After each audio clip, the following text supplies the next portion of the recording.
he just went low. He's in his head. He's in his head. He's open. His head wide open. Cracked open in the face.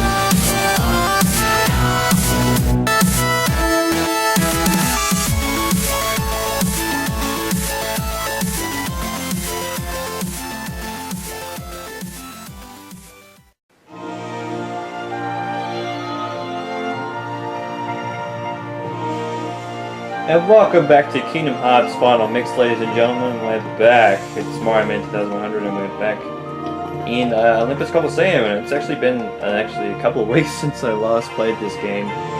So first off, what I do want to say is if you notice there is a little dot of light on my TV at the moment, for some reason that spot in particular is, I think, the screen being too close to the back LEDs in the TV, so it has a bright spot. I don't know why there's a bright spot in there. I felt the TV and it doesn't feel like there's a ditch in that spot. Maybe my cat's run into it by accident, or it's just a bit. But it's only showed up in the last couple of weeks. So I don't know what it is. So if it's a bit jarring, especially in some of the white light that we might possibly see in this thing, or it throws you off a little bit, I'm sorry. There's nothing I can really do about it on this TV in particular. But like I said, we're back in Olympus Coliseum. We're going to take on the gold match today. We're going to take on some of the super bosses that we've got left.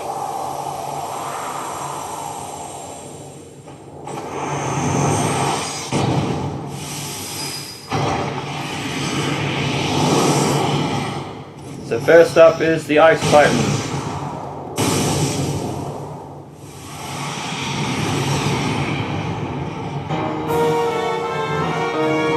And we do have the Lionheart Keyblade.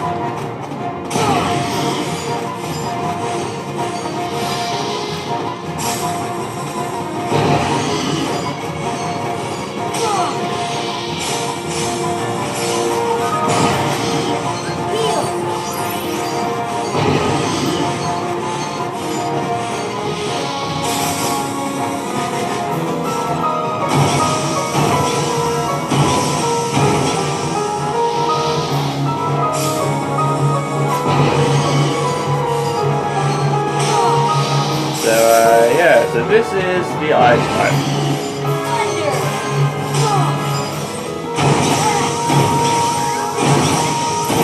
Pretty hard fight, I will admit.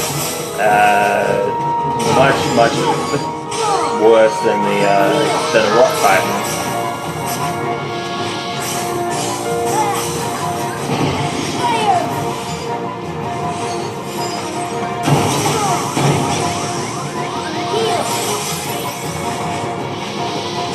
Oh yeah, excuse that pop-up there.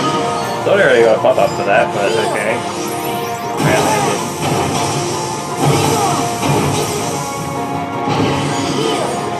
Am I supposed to attack?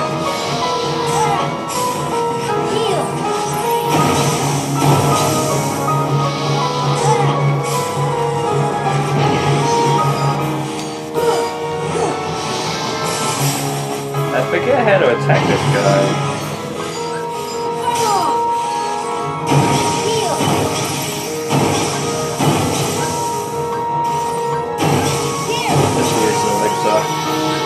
I don't really want to use one.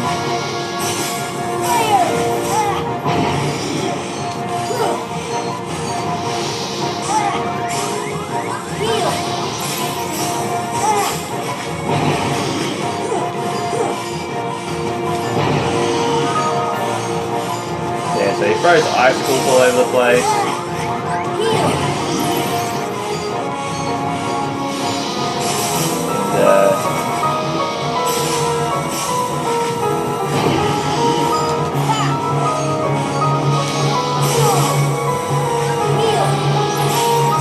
I'm doing terribly. I forget how to initiate a lot of this fight, honestly. Gravity? I forget.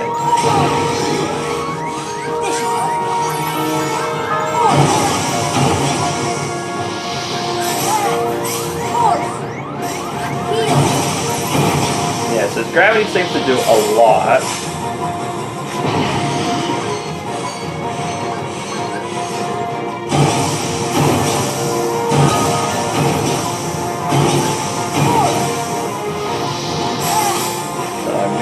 There you go.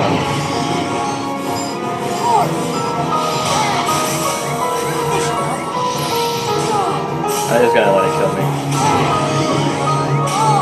Yeah. Off to a really great fucking start.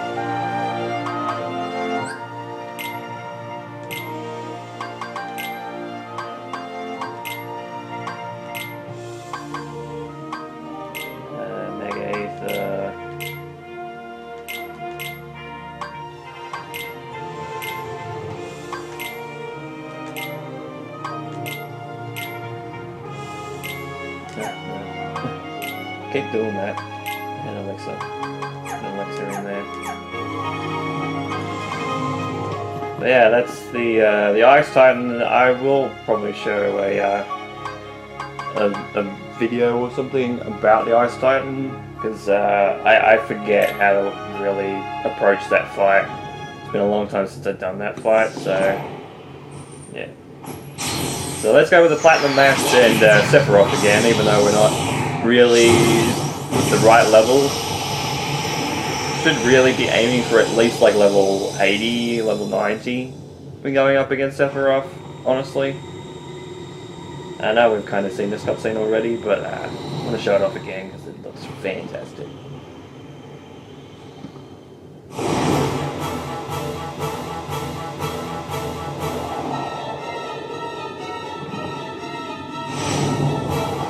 That goofy smile.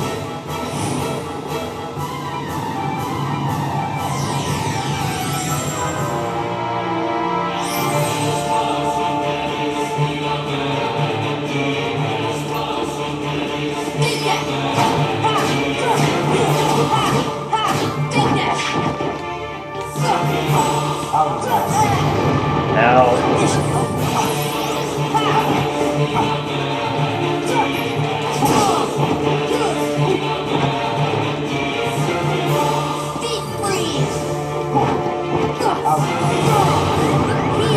so yeah, so the voice of Sephiroth in this game is Lance Bass, who is the voice of Superman.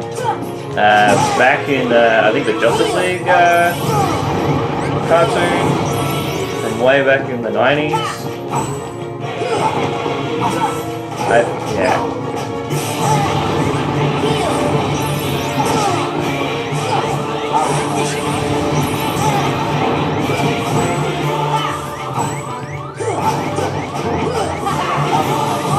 I nearly got Kiraga off. God damn it. Yeah, so it's like I said, Sephiroth is a really, really hard fight. I'm gonna try again. Just to at least see if I can get some really good damage off.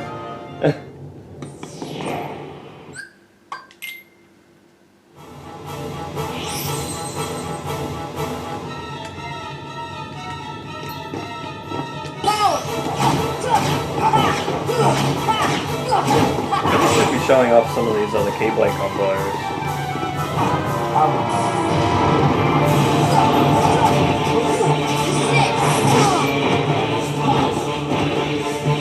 Because I've shown off Sonic Blade a few times.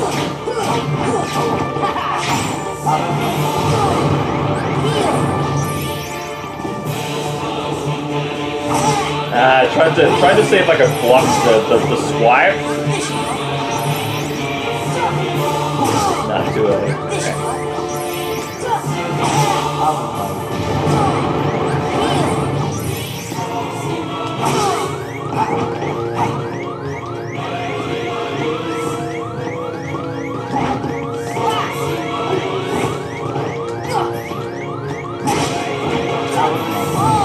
gonna say second chance letting him live then. So actually, let's show some of these abilities off, because I haven't actually done that yet. So let's go... Let's Sonic Blade, take that off.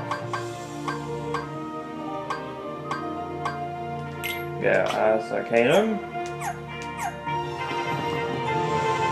We'll just use it. We'll just use it against Sephiroth, because even though it's not, we're not gonna win this match. That's an obvious statement. So I don't think I've ever beaten Sephiroth in Kingdom Hearts 1. So.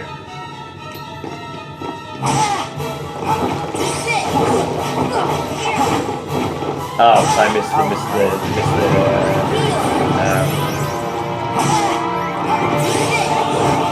so yeah, so it's a ability combo.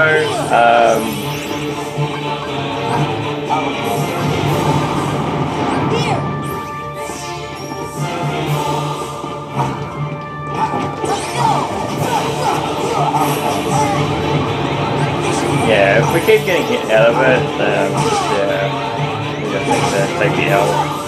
Second chance made me live.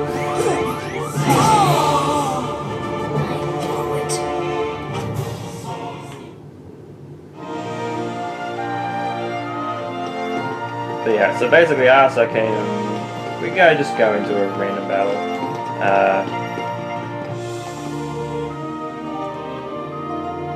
Let's go in the Fill Cup.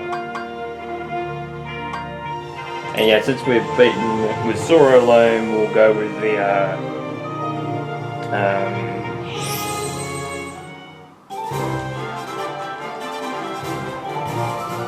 we get close to the fill. I missed the last one. So the last strike's always bad, but it's like, yeah, it's a close quarters type of ability. Takes a few MP out.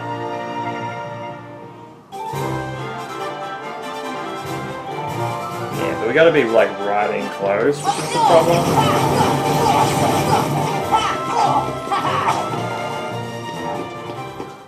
So like it's really cool animation and ability, but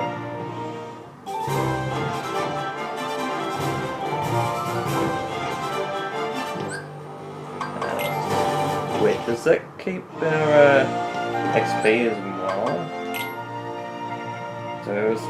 So we'll remember this number, 11,842. That's Ars Arcanum. Go with Strike Raid, which if you've played the Kingdom Hearts series, you'll know what this is.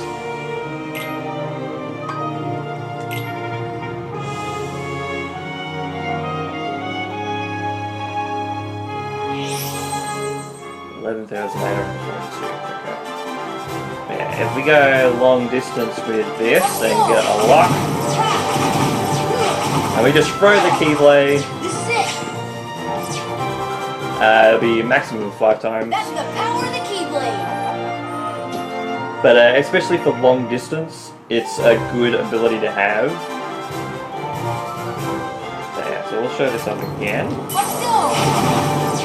2, 3, 4, 5. With judgment.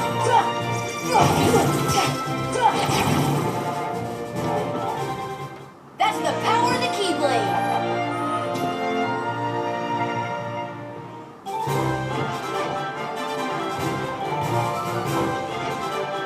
But yeah, it's really cool.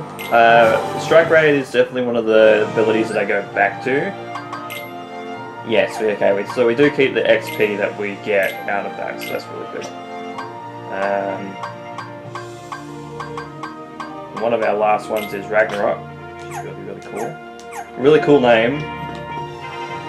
Like all these abilities have cool names, I will admit. Like Strike Raid's really cool, like Ars Arcanum, Ragnarok, Sonic Blade, and this one I forget. This one close quarters as well.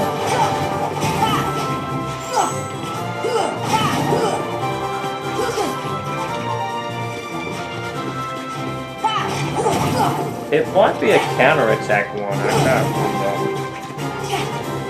Oh, they gotta be in the air, that's right. Take that.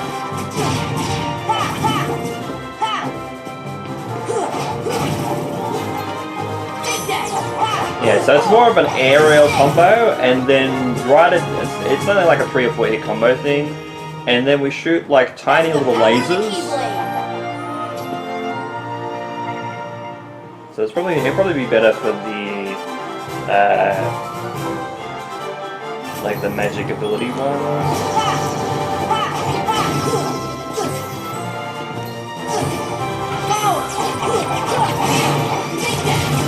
And they're little homing orbs as well, like little homing beams. So they pack a punch and they home in as well. So it's really cool. It's only a short like little combo, like 3 or 4 hit combo in the air, but the lasers when you pull it off is fantastic.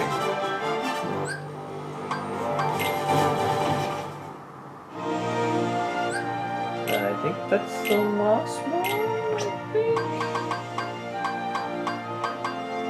And then you got Trinity Limit. So I'll put the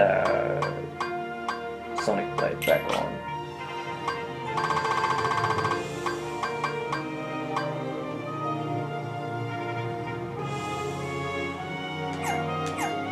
So let's actually show off the time attack, because I've never actually done that, but I'm just assuming it's you know, setting time limit as a time attack. I think we can kind of show off Trinity Limit. So the time beat is 3 minutes.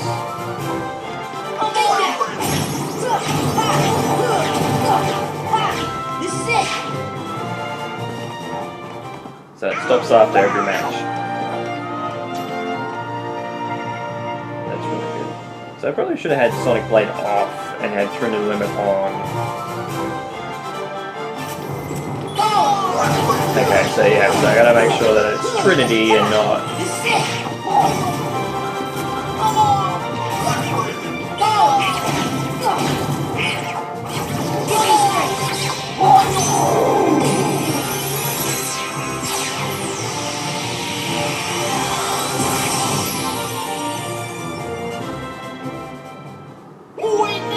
But yeah, Trinity Limit, really fucking cool move.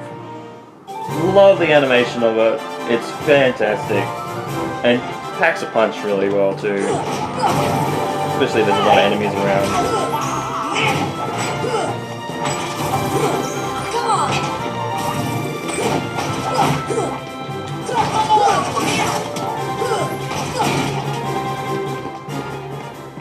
Nothing to it. Now that really didn't give us any MP at all, did it?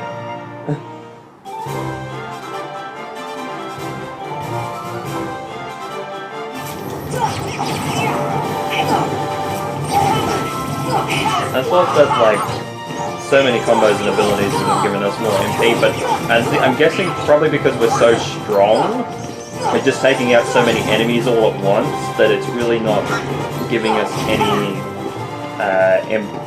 any MP charge, because the combo, we're basically only doing like 2 or 3 hits in a combo. That's it per enemy.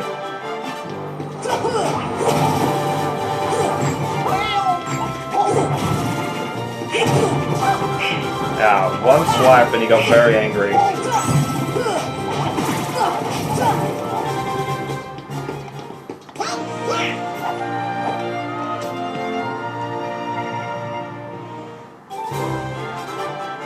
Hard hitters.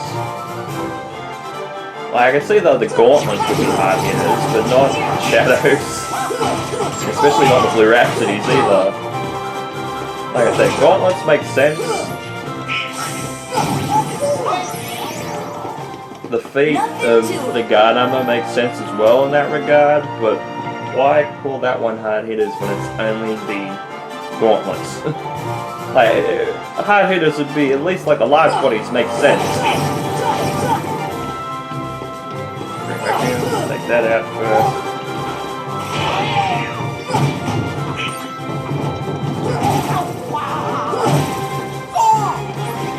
Thank you, Goofy.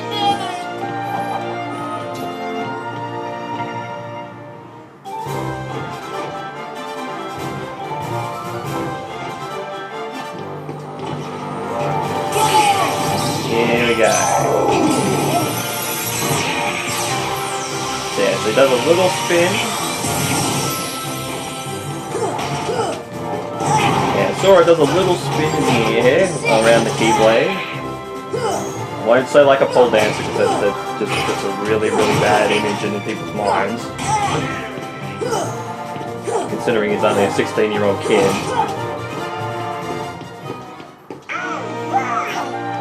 But yeah, not exactly the same pattern as when Sephiroth shows up.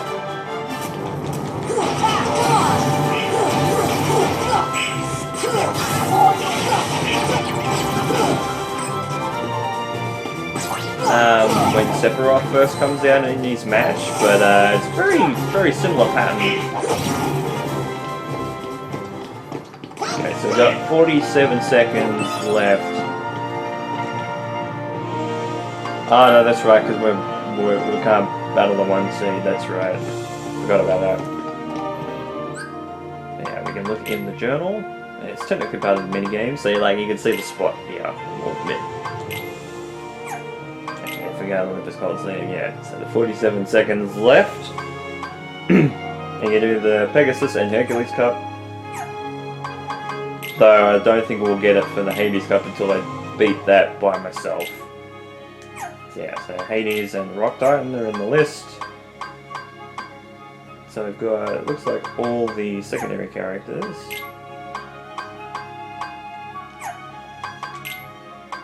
And we got a huge lot of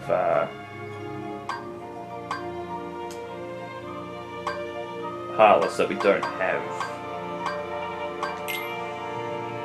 Destroyed Behemoth. Okay, I didn't know that was a completely separate thing.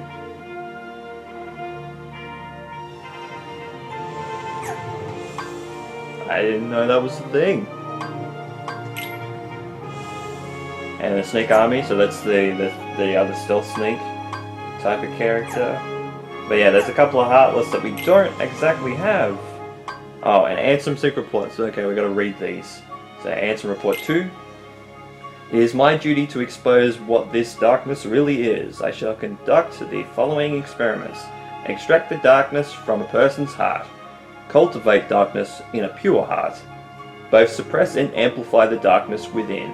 So how do you suppress and amplify? Unless you're doing it for two separate hearts. So you're suppressing one of them and amplifying the darkness in the other one. So that kind of doesn't make sense. If you're suppressing it and amplifying it at the same time, it's like they're opposites. It doesn't make any sense. The experiments cause the test subjects' hearts to collapse, including those of the most stalwart. I think that's how that was pronounced, I'm not 100% sure. How fragile our hearts are. So yeah, so he's done it on so many damn test subjects. So a lot of people had died because of this test and experiment. My treatments produce no signs of recovery. Well, no shit. Duh. Like, if you look at this game in particular and really the rest of the series, it gives you the answer to the question. I can find those who have completely lost their hearts beneath the castle. Sometime later, I went below and was greeted by the strangest sight. Creatures that seem born of darkness. What are they? Are they truly sentient beings? Could they be the shadows of those who lost their hearts in my experiments? Well. Ansem Report 4. The Heartless appear in groups and are multiplying rapidly. So they're, what, like rabbits? Like breeding rabbits? I don't know. I provided them both living and non-living samples. So, yeah, so they're feeding on living things and non-living things.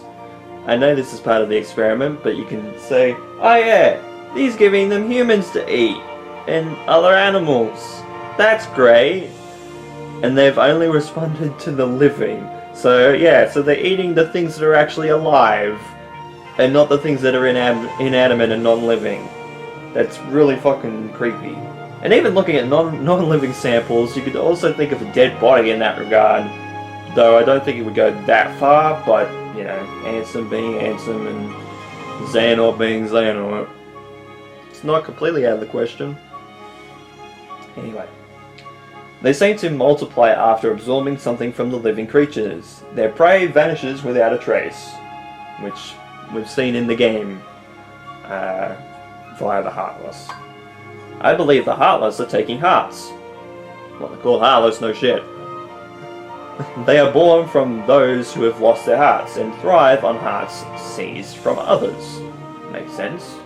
Multiplying plague and virus, it makes sense. The hearts taken by the Heartless become heartless themselves. Say that 10 times fast? Holy shit. Though I lack proof, I am confident in this hypothesis. I must also study their behavioral principles.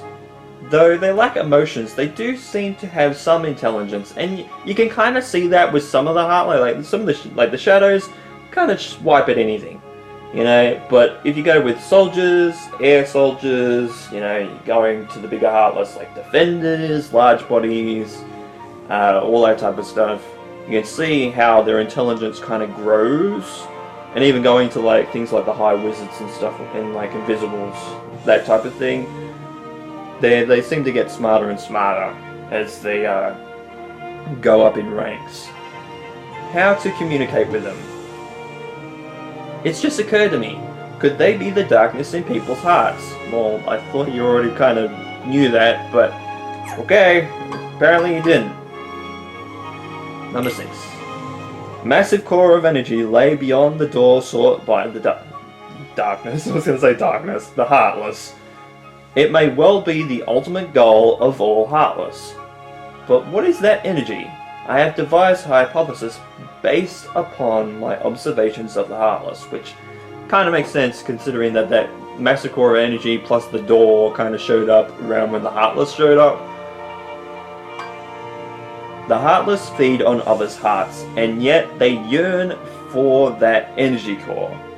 That thing beyond the door must be a heart too, the heart of this world, which makes sense considering what we went through in our full adventure in Kingdom Hearts Final Mix. There is no proof, but having felt that immense energy, I am certain that was the heart of the world. The Heartless are trying to take hearts not only from all living creatures, but from the world itself. But what do they mean to do with the heart of the world? And that's a question we've already kind of got answered from the rest of the game. And that is basically to take over everything in a lot of regards, and you know, invade it from within, multiply more Heartless control the world, and that's basically about it. You know, and then whatever's left is what we kind of seen in the end of the world, like remnants of that world in particular. Number 8. There is no doubt that the Heartless are deeply connected to people's hearts. Further study may unravel both their motivations and the mysteries shrouding the heart. I really like that word. But yeah, so he's doing more studies. As a start, I have built a device that artificially creates Heartless. Jeez, I am having a terrible time with speaking English today. By recreating the conditions that spawn the Heartless naturally, I should be able to produce them artificially. So making, you know, basically data copies of natural Heartless. This device is the culmination of all my research thus far. So the whole lot of research that he's done in the 7 reports before this on the Heartless and everything is basically culminated into this device and the idea behind it. The machine's test run successfully created a Heartless. This may be a step towards creating a heart from nothing. It's kind of interesting, trying to make a heart out of nothing. The artificially and naturally created Heartless show nearly identical traits, but the two types should remain distinct for the purposes of this experiment. So I will mark the ones that are created artificially, which basically gives you the Heartless symbol on a lot of the Heartless. So a lot of the natural Heartless are things like the Shadows, the Neo Shadows that we've kind of seen, Invisibles is another one, Dark Balls, and really any other Heartless that doesn't have the Heartless symbol. Whereas all the ones that have the symbol on them is artificial, basically, is what this is describing it as. And I'm pretty sure that kind of goes with the game as well. Not 100% sure on that, but yeah, I think that's right. Though you might need to do some more research if you're interested in that.